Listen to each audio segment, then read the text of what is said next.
Joubin from George Washington University. A very warm welcome to AI and Virtuality. For auditors, we do have 2 seats here at the table, so feel free to help yourself. We are getting started since it is 11 o'clock, and you'll notice that we actually have name tags that are printed for our participants, and they're seated in the designated groups.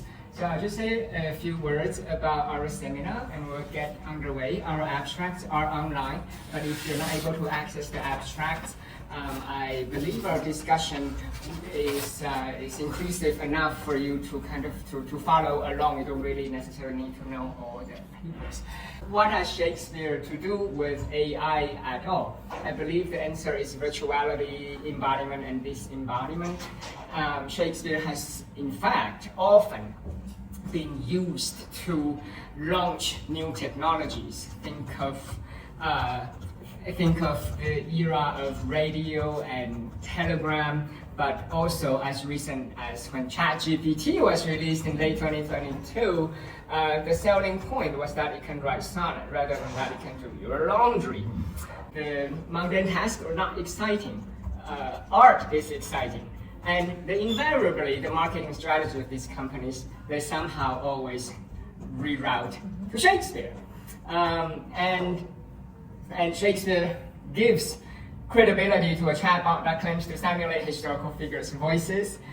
In 23, Google named this controversial AI Bard.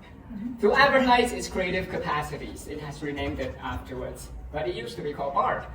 As Shakespeareans, I feel that we really have a central place at the table, and my goal of running this seminar is not to let tech bros and technologies just take over our conversations when this technology builds itself to generate words, something that is in our domain. One core feature of AI is its production of virtuality through simulation of textual and image patterns. Virtuality, as many of you pointed out in your paper as you theorize it, points to potential existence of worlds.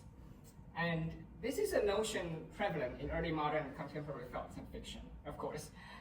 Notions of body-mind in the era of AI can renew our engagement with early modern debates over empiricism. But how did early modern genres anticipate the virtuality created by AI? Are they the same? Are they parallel? That's something we will explore. In Shakespeare's soliloquies, characters that are prompted by situational inputs, and they will share biased information, even if, of course, they appear to be kind of pouring their heart out to us. Theater audiences are compelled to then question that information and work through dramatic ambiguity. Users of AI can apply, as some of our papers here show, apply this kind of self-reflection when interacting with AI, seeing its output in theatrical terms, performative terms, rather than a singular source of information. So our papers bring Shakespeare dramaturgy to bear on the ontologies of AI's social simulation, to think early modern drama through the metaphors of algorithm, and consider the interdependencies between human and non-human agents. We explored together the virtuality in Shakespeare and in AI. Some other papers today, they examine authorship and collaboration, as well as the topics of ambiguity and the sonnet. And we were talking about whether language about ambiguity is the same as readers coming in to interpret and to excavate the ambiguity, versus then just writing about ambiguity. Early modern forms of persuasion also link to AI's persuasive move, if you think about rhetoric. So I have learned so much from the participants who've written on this broad range of topics. Suffice to say, generative AI is known for producing multiple versions of the same ideas, the same sentences, and so on. And some of us have taken that to task in teaching, for example. Think of Bollywood adaptations as an inroad to thinking about variations when we deal with AI. We do this in the hope of amplifying adaptation's multiplicity in pedagogy in order to combat AI's interference or the so-called Singularity. And I think it's extremely useful.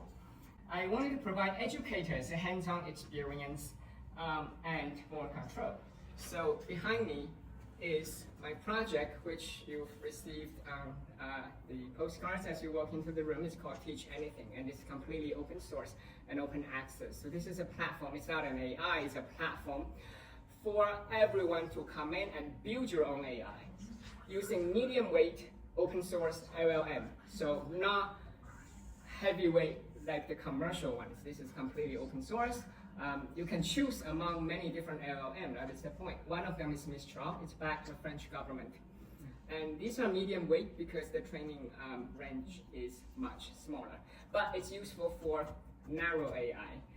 So I wanted this to be a sandbox for humanists to, not necessarily to teach with it, but even if just to experiment. And Emily Nichols here with us has done exactly that. She used my platform to build an embedded AI for her Living Hamlet edition, fantastic edition with an embedded AI built using this particular system. And that we'll be discussing today. We will proceed in this order. We have the first group, kind of theory group about virtuality and related topics with David Nayo. We have the second group on authorship collaboration. I have DJ and Laurie in that group, and then we'll move on to this side again. I mean, these keywords by no means would kind of limit the discussion. It's just one of many possible keywords I extrapolated from the papers. We have Veronica and Greg, who will talk about ambiguity, sonnets, and other related topics. Last but not least, we have a group of practitioners. We have a group talking about pedagogy. We have Emily, Joseph, and Lauren in that group. So, but there's a lot of overlap among our groups. So, of course, we will come back and revisit issues that were raised earlier. And I have saved 20 to 25 minutes for our auditors who can jump in toward the end.